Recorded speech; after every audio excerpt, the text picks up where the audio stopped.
నారా భువనేశ్వరి గారి ప్రసంగం చూస్తే స్పష్టంగా అర్థమైపోతుంది చంద్రబాబు నాయుడు పని అయిపోయిందని.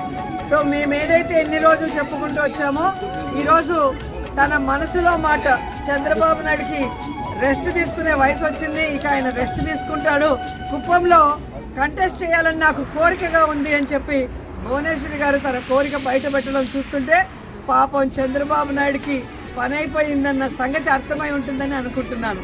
ఎందుకంటే ఈరోజు కుప్పం ప్రజలకి తాను 3 సార్లు ముఖ్యమంత్రి అయినా మంచినీళ్ళు కూడా ఇవ్వలేని పరిస్థితి. 26వ తేదీ జగన్మోహన్ రెడ్డి గారు వస్తున్నారు.